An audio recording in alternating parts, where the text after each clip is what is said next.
Nous allons vous raconter le drame d'un grand-père qui veut absolument voir sa petite fille. Il a déjà perdu son fils. Vous allez comprendre que tout cela, malheureusement, est peut-être lié et nous allons essayer de l'aider. Vous vivez un problème lié au droit de la famille, 0826 107 109, 0826 107 109, ou bien, sans aucun doute, TF1.fr, bien sûr, rubrique sans aucun doute. Accueillons maintenant Pierrick sur ce plateau et sa compagne Marie-Jo. Dans cette histoire de famille, nous recevons aujourd'hui Pierrick et sa compagne Marie-Jo. Pierrick a récemment perdu un fils dans des conditions dramatiques. Ce fils disparu était le père d'une fille de 4 ans qu'il ne voyait plus depuis quelque temps. Le combat de ce grand-père est donc de voir sa petite fille en mémoire de son fils. C'est tout ce que je veux, la voir grandir, la voir heureuse. Mais cela lui est difficile, la mère ne semble pas souhaiter cette rencontre. Je ne demande pas à rentrer, hein. Non. Je demande simplement à voir la petite et à l'embrasser, c'est tout. C'est pas, Sur le plateau, nous joindrons la mère pour lui faire entendre la douleur de ce grand-père. Mais il faut peut-être me donner la chance de lui donner de l'affection. Pour sans aucun doute, c'est une nouvelle affaire qui commence tout de suite. Bonsoir Pierrick. Bonsoir. Bonsoir Marie-Jo. Soyez les bienvenus tous les deux sur le plateau de Sans aucun doute. Qu'attendez-vous, monsieur, de cette émission? Ben, moi, j'attends que de revoir ma petite fille. Un jour, votre fils a donc mis fin à ses jours. Aujourd'hui, nous ne pouvons pas, nous, affirmer que c'est à cause de cela. Mais vous, en tant que père, quelle est votre position? Il n'y a pas de supporter, quoi. Il a dit encore une fois une réunion de famille, une fête de Noël sur ma fille. Vous menez ce combat, pourquoi? Parce que cette petite fille, c'est quelque part aussi le sang de votre fils? Ben voilà, disons que, comme je dis maintenant, c'est le seul lien que j'ai encore avec mon fils, le seul lien vivant que j'ai encore avec mon fils. Et je voudrais qu'elle apprenne à connaître son père à travers nous. Vous l'imaginez comment, cette petite fille? Vous ne l'avez pas vue depuis longtemps? Bah... elle doit être mignonne. Ça, c'est... bien vivante, j'espère pour elle. Souriante. Dans quel état est votre compagnon, madame, psychologiquement? C'est très dur pour lui. Bon, même de toute façon pour toute la famille, quoi. C'est très très dur à supporter, quoi. Vous étiez proche de son fils? Oui. Comment vous pouvez expliquer ce geste désespéré?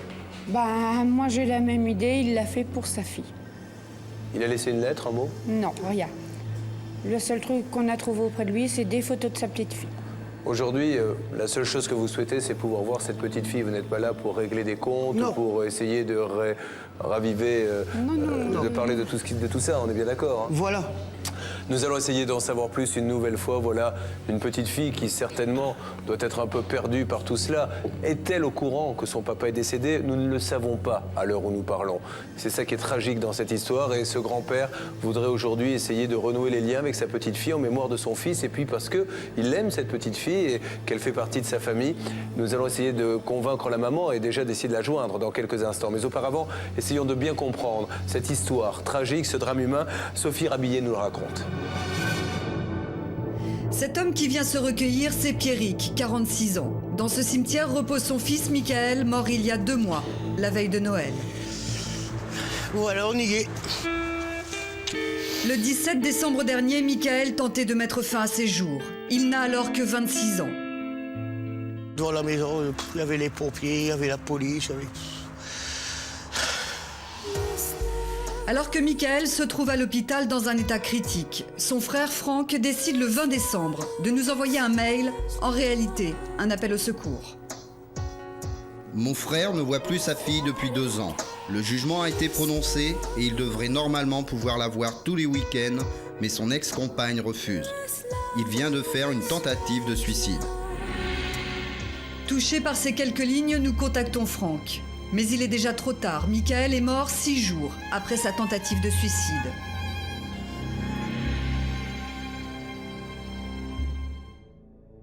Les jours heureux n'étaient pourtant pas si loin. Michael a 18 ans lorsqu'il rencontre sa compagne. De leur amour naît une petite fille. Le 30 mars 2002, Michael a 22 ans. C'est un papa comblé. Quand il parlait de sa fille, c'était son cœur qui parlait. Il s'en occupait très bien. Ça, de ce côté-là, il n'y avait aucun problème. Il n'y avait aucun problème. Sa fille, c'était ses yeux. Pendant 6 ans, le couple connaît apparemment une idylle sans nuages. C'était un couple de jeunes avec un enfant. Michael, travaillant en déplacement, il n'était pas toujours là, c'est vrai. Mais autrement, bah, il donnait la pression, entre guillemets, de bien s'entendre. Malgré les apparences, le couple ne s'entend plus très bien. Michael et sa compagne décident donc de se séparer en juillet 2004. Un réel tournant dans la vie du jeune père. Elles se sont séparées, ça fait 2 ans. Et de là, ben, il ne l'a quasiment plus vu, quoi. Peut-être à part 2-3 fois comme ça, mais sans plus. Pourtant, d'un commun accord et pour le bien de sa petite fille, le couple avait demandé à la justice de fixer le droit de garde. Voici le jugement rendu le 18 novembre 2003. Michael obtient la garde de l'enfant un week-end sur 2 et la moitié des vacances. Son ex-compagne conteste pourtant cette décision de justice. Pour elle, Michael ne peut accueillir sa fille dans de bonnes conditions. À l'époque, en effet, le jeune homme vit chez son père. Le second jugement, rendu en 2005, prend en compte sa situation et adapte son droit de garde. Mais d'après la famille du défunt, cette décision n'aurait pas été respectée telle que définie dans le jugement, loin de là. Elle a accepté quelquefois qu'il la voie, mais sur le palier, quelques minutes. C'est pas avoir de vrai contact avec sa fille, ça. Chaque fois, on trouvait la porte fermée ou alors elle nous disait tout simplement non, vous ne l'aurez pas, elle ne voulait pas la donner. Qu'est-ce qu'il peut faire? La prendre de force et ça change rien. La grand-mère se souvient d'une scène douloureuse qui aurait eu lieu entre Michael et la mère de son enfant. Pour l'anniversaire de sa fille, l'année dernière, il lui a acheté une trottinette. Et quand il est allé pour la porter sans rentrer, elle le recevait sur le palier. Elle lui a dit, c'est plus la peine, j'en ai acheté une. Mais Michael refuse d'abandonner, il ne veut pas renoncer à sa fille. Le jeune père dépose plus d'une dizaine de mains courantes pour non-présentation d'enfants et adresse 2 courriers au procureur, sans réponse. Pour lui, il n'y avait personne qui voulait l'aider. Il se sentait seul. À un certain moment, il a baissé les bras, quoi. Quelques mois avant son suicide, une nouvelle va ébranler Michael. Son ex-petite amie aurait l'intention de faire adopter sa fille par son nouveau compagnon. Quand on lui a dit que sa fille porterait plus son nom pour longtemps, ça a été la folie. Hein. Surtout que la dernière fois qu'il l'avait vue, il m'avait dit, il a été la voir lui dire bonjour et elle a dit bonjour monsieur. Et là, ça lui a fait très très mal. Alors à quel moment Michael a-t-il renoncé? Qu'est-ce qui a pu le pousser à commettre ce geste irréparable? Pour sa famille, plusieurs hypothèses, aucune certitude. Il y a aussi un coup de téléphone le jour où il a fait ça, on ne sait pas de qui, et nous on pense fort que c'est quelqu'un qui lui a dit « t'auras pas la petite pour Noël ». Donc il était désespéré. Aujourd'hui, Pierrick n'a plus qu'un seul but, réussir là où son fils a échoué. Le 11 janvier dernier, il adresse un recommandé à l'ex-compagne de Michael. Il demande à voir sa petite fille. Un courrier resté sans réponse, alors Pierrick tente de joindre la jeune femme. Moi, j'avais recommandé à aller dans les mains de mon avocate et on a poursuivi le nécessaire. Ok, bah, pas de problème. Donc, étant donné que pour ton grand-père, c'est 1 fois par mois, je pense compter maximum 4 ans pour faire l'affaire. Là, dans peu de temps, je me marie, donc de toute façon, après, ça peut... Ah bon? Ça c'est clair, non, plus du tout. Ah bon? Et tu crois que ça se fait comme ça? Bah oui, parce que je me suis renseignée et on attend qu'on se marie là et mon avocat fait les démarches pour que mon mari l'adopte à son nom. Pierrick ne compte pas en rester là. Quelques jours après cet appel et encouragé par notre présence, il décide d'aller à la rencontre de son ex-belle-fille. Ce que je recherche là-dedans, bah, c'est de revoir ma petite fille pour avoir un seul lien quoi qu'il reste avec mon fils. Malgré qu'elle m'a dit que d'ici peu de temps, bah, comme elle allait se marier, elle n'allait plus porter le nom de... Si elle réussit à faire ça, bon bah... c'est dingue, quoi. C'est dingue. Nous approchons du domicile lorsque Pierrick tombe nez à nez avec la mère de la jeune femme. Nous sommes en caméra cachée. Est-ce que est là, s'il vous plaît? Elle travaille. Ah bon? Pourquoi elle a refusé de faire voir à Michael? Pourquoi? Pourquoi? Parce que c'est quand même son père. Hein? Maintenant, moi, comme je lui ai dit, aussi bien au téléphone que dans le courrier que je lui ai envoyé, c'est le seul lien qui reste entre mon fils et moi. C'est Ouais, puis maintenant, il est Ah parti. Oui, maintenant il est parti. Pierrick sait que sa petite fille se trouve à quelques mètres. Il tente le tout pour le tout. Elle est là. Et vous croyez que si je monte, il me la fera voir. Je ne monte pas à rentrer. Hein. Non, non. Je monte simplement à voir la petite et à l'embrasser, c'est tout. C'est pas, on est venir qu'elle soit là. D'accord. Ça serait préférable. D'accord. Ce seront ses derniers mots. Alors Pierrick s'en va, la mort dans l'âme. Aujourd'hui, ce que je veux, c'est qu'on m'autorise à la voir.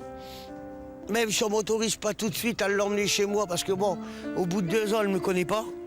Je ne veux pas non plus créer un traumatisme en disant, écoute, tu viens, je suis ton grand-père. Non, non. Qu'on apprenne d'abord à se connaître. Voilà. Et après, pourquoi pas lui apprendre à travers nous à reconnaître son père, quoi. Voilà. C'est tout ce que je veux, la voir grandir, la voir heureuse. Dans un instant, vous allez découvrir le combat de ce bouleversant grand-père.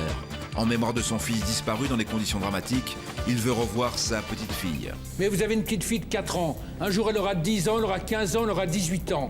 Et elle apprendra qu'elle avait un grand-père qui était le père de son papa qui est mort. Sur le plateau, nous tenterons d'établir le contact avec la belle-fille afin de lui faire entendre la douleur de ce grand-père. Il faut peut-être me donner la chance de lui donner de l'affection. Parviendra-t-elle à nous écouter? La réponse dans un instant sur TF1.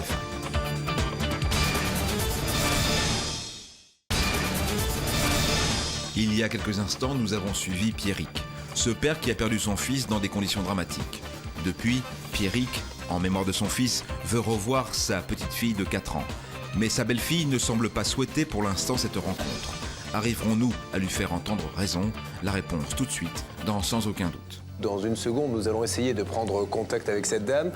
Aujourd'hui, cette femme a refait sa vie? Elle connaît quelqu'un, puis bon, d'après ce qu'elle dit, elle va se remarier. Et elle chercherait, je mets ça bien sûr au conditionnel, peut-être à ce que ce monsieur puisse adopter la petite? Voilà. Ça, c'est quelque chose que vous pourriez accepter ou pas du tout? Non. Non. Pourquoi? En mémoire de mon fils. Votre fils est et restera toujours le père de cet enfant? Bien sûr. Alors, nous allons, avant d'appeler, nous tourner vers Maître Novakovic. Donc, nous savons, car vous nous l'avez suffisamment expliqué, Maître, que malheureusement, les grands-parents, juridiquement, n'ont pas vraiment de droit quand il s'agit comme ça de voir un enfant. La loi n'a pas prévu que les grands-parents puissent avoir l'obligation de l'avoir. Alors, comment peut-on se sortir d'une situation pareille? Tout au moins, la loi le prévoit, mais ce n'est pas un droit d'office, ce n'est pas un droit. Les grands-parents ne peuvent pas demain se présenter chez la mère en disant « voilà, je prends l'enfant ». Ça s'appelle un rapt d'enfant, ils n'ont pas le droit. Il faut qu'ils saisissent en vertu de l'article 371.4 du Code civil le juge, donc le juge aux affaires familiales, pour demander un droit de visite et d'hébergement. Mais pour cela, encore faut-il avoir des éléments et démontrer qu'on a vu l'enfant régulièrement, etc. Auquel cas, s'ils n'ont pas vu l'enfant depuis longtemps, le juge sera un obstacle évident parce que l'enfant a 4 ans. Ils diront, mais attendez, effectivement, c'est un souci parce que l'enfant va être choqué car il ne les connaît pas, ce sont des inconnus pour lui. Alors, comme disait très justement donc monsieur, effectivement, il faudra un droit de visite progressif, mais il est évident qu'une solution amiable est toujours possible. Allez, nous allons essayer maintenant de contacter cette dame. Je tiens à préciser une nouvelle fois que vraiment, monsieur est dans une attitude, et en tout cas dans des dispositions plus que positives. Il ne veut pas passer en force. Il demande simplement à ce qu'un contact soit renoué en présence de la maman, en présence de qui elle veut. Un léger contact, que ça se fasse progressivement. Ne pas revenir sur le passé, même s'il y a eu un drame, la mort de votre fils, qui a mis fin à ses jours. Peut-être, on n'en est pas sûr à cause de cela. Vous, tout ce que vous voulez, c'est pouvoir garder ce lien familial. Voilà. Allez, essayons de la joindre maintenant, la régie fait le numéro. En ligne, l'ex-compagne du fils de Pierrick. Notre objectif est de savoir pourquoi elle ne souhaite plus que ce grand-père puisse voir sa petite fille. Son seul lien, désormais, avec son fils décédé. Oui, bonjour, c'est Pierrick. Oui. Quand je pourrai voir ma petite fille? T'as reçu un courrier dans la voiture? Ah non, ça non, j'ai pas reçu de courrier. Parce que étant donné que tu m'as dit que je n'ai pas répondu à ta lettre recommandée, ben c'est fait, donc tu vas recevoir ces jours-ci normalement. Oui, mais ça me dit toujours pas pourquoi tu ne veux pas que je voie la petite. Bah, de toute façon, je vois pas pourquoi tu voudrais la voir. Au bout de 2 ans, j'estime que c'est pas dans l'intérêt de la voir, parce que ce qui s'est passé, c'est que déjà à Carrefour, il s'est mis à hurler dans la voiture, franchement à hurler. parce qu'elle avait eu peur. Donc, d'après mon avocate, si tu fais une demande pour la petite, ça va passer en médiation, comme d'habitude. Ça commencera par une visite de 1 demi-heure. Donc, étant donné que la petite, j'ai fait suivre par un psychologue, j'ai pas envie de la perturber. Mais est-ce que tu serais d'accord même pour une demi-heure? Je demande pas à l'enlever, la petite, je demande pas à la prendre toute la journée. Je demande simplement à la voir. C'est tout. Comme je dis, moi personnellement, ça m'intéresse pas parce que j'ai vu comment la petite a été perturbée. J'ai pas envie qu'elle soit encore perturbée, quoi. Ça m'intéresse pas du tout. Honnêtement, elle sait même pas c'est qui son grand-père. Mais tu sais, même la voir en ta présence, ça me dérange pas. Non mais attends, tu t'imagines quand même de pas savoir c'est qui son grand-père? Elle sait pas c'est qui. Elle sait même pas. Oui, mais attends, quand je venais avec Michael, où il y avait personne, où la petite n'était pas là, enfin bref quoi. Comment veux-tu dans ces cas-là qu'elle me connaisse? Et maintenant, est-ce que est au courant pour son père? Oui, elle est au courant. Je te l'ai dit, elle est au courant. Je lui ai expliqué, je lui ai montré la nécrologie. Elle sait que papa il est au ciel, parce que je peux pas lui expliquer ce que c'est mort, elle sait pas. Et j'ai dit, tu verras plus papa Michael, il est parti, donc elle sait, il est où, il est au ciel, donc ça elle le sait. C'est bon, personne... Et comment tu comptes faire alors pour que ton compagnon y adopte... Ça, c'est avec mon avocate. Parce qu'en fait, étant donné qu'il payait plus la pension alimentaire depuis le mois de juillet, donc mon avocate a dit qu'il faut attendre 1 an qu'il paye plus la pension pour attaquer pour déchu des droits paternels, parce qu'il venait plus. Comme je t'expliquais, il venait plus voir Laurie. Alors mon avocate a dit, mais on va déjà attendre Noël pour savoir si il vient, il va faire signe de vie pour sa fille. Eh ben à Noël, il aurait bien voulu, mais malheureusement... Alors j'ai dit à mon avocate, j'ai dit, d'accord, on va attendre. Et malheureusement, voilà, comme tu dis, il s'est passé ce qui passait, donc moi j'ai été voir mon avocate, j'ai dit, écoutez, il y a un problème. On peut pas attendre Noël. J'ai parce que regardez, je pouvais pas attendre Noël, j'ai montré la nécrologie, j'ai dit voilà, j'ai suicidé, donc qu'est-ce qu'on fait maintenant? Et elle m'a dit, bah écoute, étant donné que tu te maries bientôt, dans ces cas-là, il n'y a plus besoin de faire la demande de déchu des droits paternels, on peut plus rien faire pour lui, il peut plus se défendre parce qu'il est décédé, donc on va faire la demande que ton mari adopte. Ça, c'est un truc que je comprends pas. Alors on attend que le papa est décédé pour le déchoir naturellement, on va dire, des droits paternels. Attends, mais on va où là? Parce qu'on peut pas l'attaquer puisqu'il est décédé, donc ça va se faire automatiquement, l'adoption. Ah bon? Bah oui, hein, parce que nous, on s'est dit, on va attendre quoi, que ça fasse 1 an. Allô? Oui. Oui, bonjour madame, pardonnez-moi de vous déranger. Je vais me présenter, je suis Julien Courbet. Oui. De l'émission Sans aucun doute sur TF1. J'essaie, madame, de comprendre la situation d'un grand-père désespéré, mais je vois que vous aussi, vous avez eu beaucoup de problèmes. Et le but du jeu, bien évidemment, n'est pas de savoir dans ces cas-là qui a raison, qui a tort, et c'est de savoir comment chacun peut vivre heureux, en paix, et que cette petite, finalement, soit le plus équilibré possible. Donc, inutile de revenir, je pense, sur ce qui s'est passé avec son papa, qui est malheureusement décédé aujourd'hui. La seule question que je vous pose, madame, c'est que le passé étant ce qu'il est, et vu qu'on ne peut pas revenir dessus, est-ce que vous accepteriez de donner une chance à ce grand-père qui est prêt à le faire à vos conditions? C'est vraiment à vos conditions de voir cette petite fille. Il est malheureux, peut-être y a-t-il eu des bêtises de fait, certainement, d'un côté et de l'autre. Aujourd'hui, il veut simplement... C'est son fils à travers elle, hein, madame. Vous vous doutez bien de la douleur qui est la sienne de perdre un fils dans ces conditions-là. Est-ce que vous lui donnez une petite chance de voir cette petite fille? Non. J'ai juste à donner les coordonnées de mon avocate et vous voyez directement avec elle parce qu'on est justement en justice. Donc je vois pas dans l'intérêt. Donc vous pouvez vous mêler de cette affaire-là. Donc voilà quoi. Oh mais madame, moi vous savez, peu importe ce qui va... La seule chose, c'est que je me dis qu'aujourd'hui, voilà, il y a une petite fille qui a 4 ans. Son père s'est pendu. Elle ne sait pas qui est son grand-père. Voilà, j'essaie de me demander, vous savez, de donner raison à monsieur, vous donnez raison à vous, madame. Qu'est-ce que vous voulez que ça change pour moi? Non, mais oui, non, franchement, qu'est-ce que ça va changer dans mon quotidien, madame? Que vous ayez raison, qu'il ait tort, c'est tout. J'essaie de voir comment une famille qui est en train de se déchirer peut au moins, voilà, que cette petite fille, elle sache qu'elle a un grand-père. Il la voit en votre présence une demi-heure, avec votre avocate, si vous voulez. Je comprends tout à fait, mais déjà, il n'y a aucun lien parenté entre le grand-père et la petite, parce qu'elle ne le connaît pas du tout, je vois pas l'intérêt. Si, il y a un lien de parenté, madame, c'est son grand-père. C'est que vous le vouliez non, ça sera son grand-père jusqu'au restant de ses jours. Un grand-père, qu'est-ce que ça fait? Bon, ça donne de l'affection à sa petite fille, chose qu'il n'a jamais fait. Mais il faut peut-être me donner la chance de lui donner de l'affection. Maître Novakovic. Oui, bonjour madame.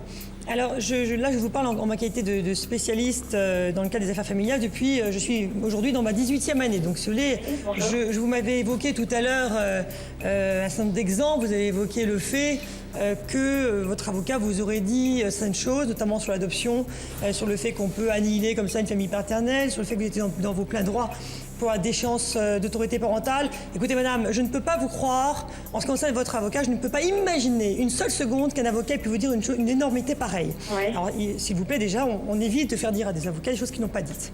Deuxièmement, vous avez, contrairement à ce que vous pouvez imaginer, vous n'avez pas autant de droits que vous l'imaginez. Monsieur peut parfaitement saisir le juge aux affaires familiales pour demander un droit de visite et d'hébergement. Et même si vous ne le voulez pas, croyez-moi que votre attitude d'aujourd'hui sera sanctionnée. Bah, qu'il fasse le nécessaire. Et dans tous les cas, madame, ce n'est pas une menace. C'est pour ça que c'est bien que vous allez voir un avocat, mais vraiment un vrai, pas ce, je ne sais pas ce que vous me racontez tout à l'heure, je pense que vous n'avez pas été encore voir un avocat. Donc allez voir un avocat qui va vous conseiller concernant le risque que vous prenez. Pourquoi? Tout simplement parce que ce père, et nous avons des éléments, notamment des lettres adressées à monsieur le procureur de la République, des lettres d'un père désespéré, madame, d'un père désespéré qui ne voyait plus son enfant, d'un père qui a été vraiment vu 2 fois à 2 reprises, il y a eu 2 jugements rendus par un juge de l'affaire familiale et à chaque fois réitéré ses demandes de droit de visite et à chaque fois il a eu ses droits. Son seul problème, c'est tout simplement qu'il n'avait pas de conditions d'hébergement parce qu'il n'avait pas les moyens financiers suffisants pour accueillir son enfant. Mais pendant les grandes vacances scolaires, il accueillait son enfant chez la grand-mère. Maître Michel. Oui, bonjour Voilà, madame. donc, Excusez-moi madame, je ne voudrais pas vous parler des jugements parce que ça ne sert plus à rien maintenant, ce monsieur il est décédé et donc il n'exercera plus jamais de droit de visite.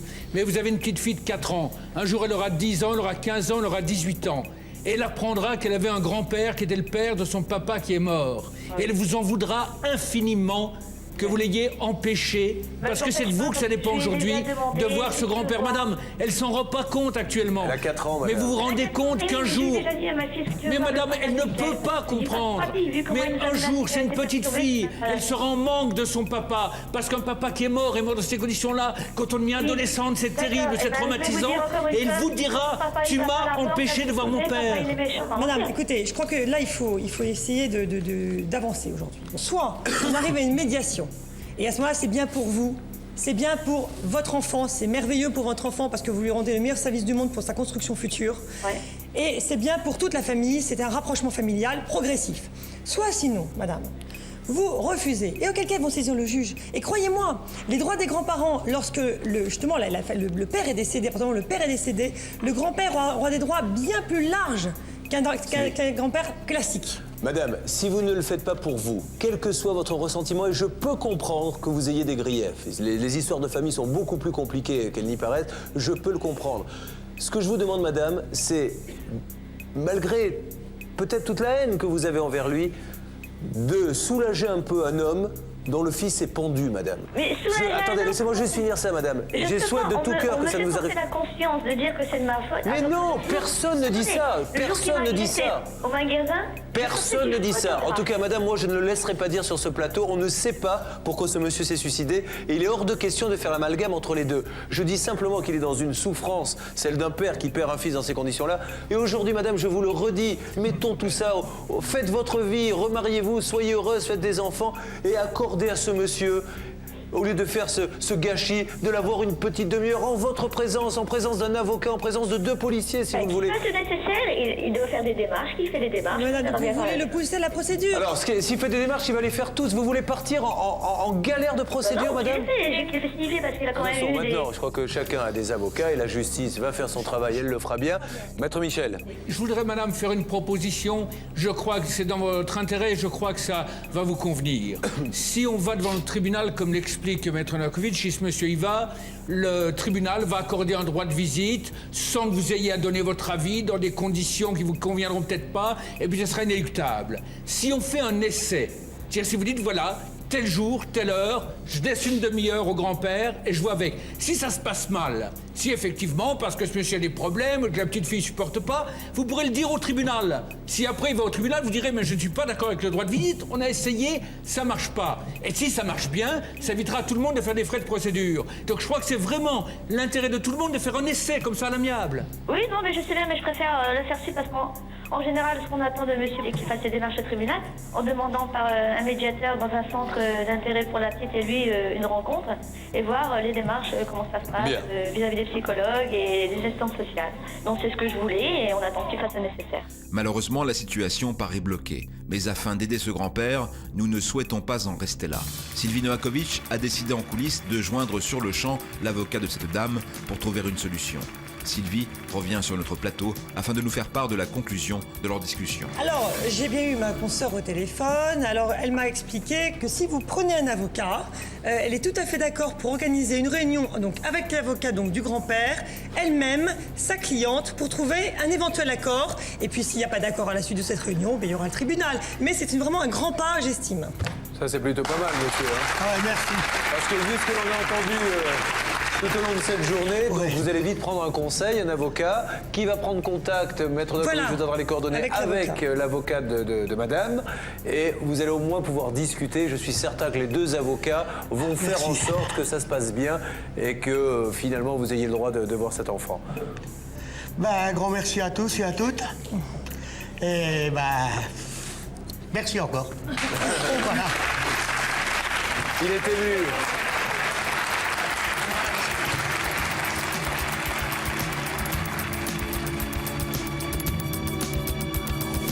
Suite à l'intervention d'un petit peu tout le monde dans l'équipe, je m'aperçois que ça prend une bonne tournure. Et puis maintenant, on va voir mon petit-fils, ça c'est le bonheur.